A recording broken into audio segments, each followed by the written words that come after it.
of this Kentucky game and the challenge of playing at Rupp Arena? Yeah, I've never coached in Rupp Arena, so looking forward to that opportunity. Certainly heard a lot about it, watched a lot of games, talked to other people, etc. But most importantly, just trying to get our kids ready to go. It'll be a heck of a challenge. On first glance, they're just uber talented. Obviously got a lot of young guys this year, but they're just very, very talented. They don't play like freshmen. They seem very seasoned already. They're very high octane on offense. It's very similar to Alabama in terms of their transition baskets, their ability to get downhill, multiple playmakers on the floor at one time, and then they shoot the ball really, really well. They shoot the ball much better than last year's team. And from what I've read and seen, it seems like their coaching staff and really happy about the vibe that they have and the culture that this particular team has. So I think they're feeling really good about themselves. We'll go to Justin and then to Paul. Chris, going off of that, you mentioned after the Alabama game, the ghost screen stuff that Alabama was showing offensively with another high octane offense coming in. What sort of, differences defensively do you see you guys need to do to defend Kentucky compared to Alabama? I just hope that we execute the game plan better. I'm not going to give away what we're going to do, but we got to execute better on that end of the floor after watching the tape. It wasn't just the ghost screens. We had some ball screen breakdowns defensively, and we've got to shore that up. And we're just going to have to be better. Go ahead, Paul, and then we'll go to Benjamin and back to the. You mentioned a couple of weeks ago after y'all got back from the Christmas break that Trey Ford kind of had a different attitude in practice and was doing well.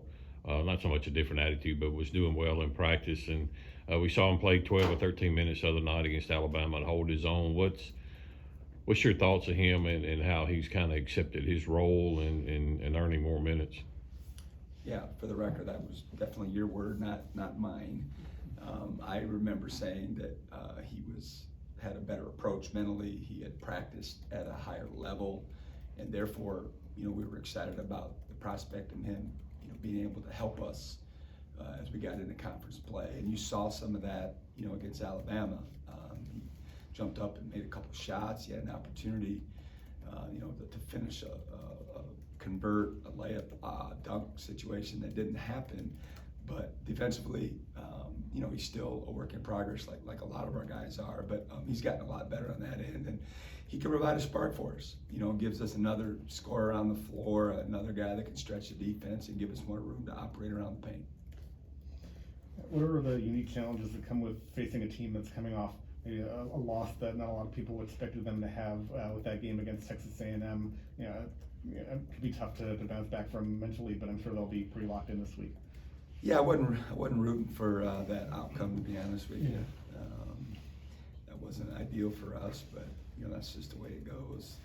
But at the end of the day, certainly we know how that feels when you're coming off a loss and you get an opportunity to maybe get the players' attention even more than normal. And I'm sure their staff is rallying them up, right now to try to defend their home court. But Wednesday night when they tip the ball, those outcomes will have no relevance to the game that we're going to play with them. Go ahead, John. I know you told us on Saturday your confidence level in your team's mental approach to everything, but do you think on Wednesday they could have an extra maybe chip on their shoulder considering kind of how the Alabama game ended with it being so close at the end? Again, I don't think that the outcome will have much bearing, theirs or ours. I think both teams are going to be ready to go. I think both teams are going to play really, really hard. Most importantly is we just got to have 2 good days of practice. We've got to have 2 really good days of understanding what went wrong in the game, and our staff, trying to work together to do some things in practice that we can get better so we can get it on the court on Wednesday. But all that stuff sounds good in theory, but when they throw that ball up, you're not thinking about anything but playing the team you're playing and trying to get the scout into the game. We'll go second row middle to David. With Trey coming on now, how do you have the luxury of him and Josh Hubbard mixing and matching, deciding what you're going to use them and when and kind of minutes they get?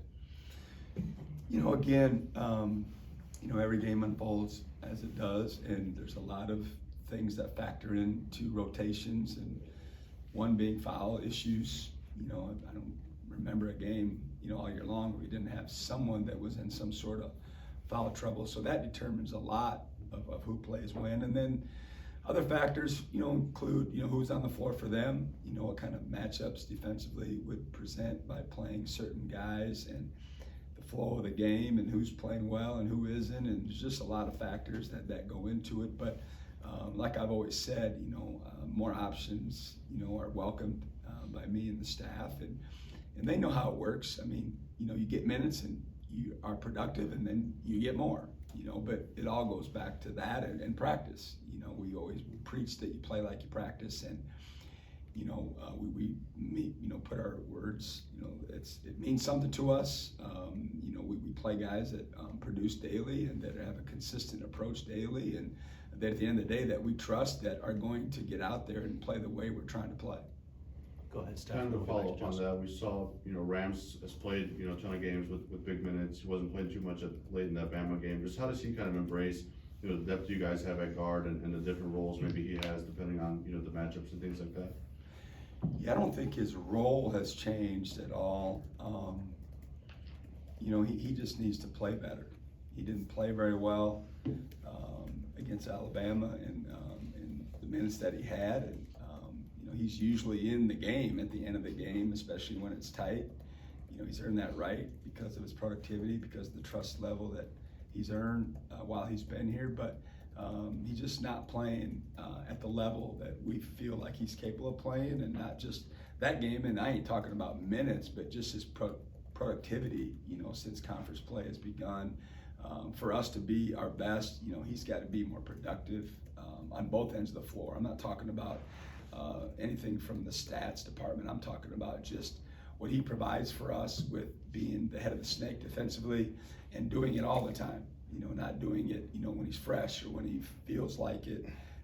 We need him to be a ball disruptor. We need him to be just really, really good on the ball and set our defense when the court's set, and not be affected if, the other end isn't going well for him on a particular night, or he just missed a shot or just had a turnover. And that goes for all of our players. But, him being a returnee, being an older guy, playing the position that is really, really important to everyone's basketball team, for us to be our best, he's got to play well.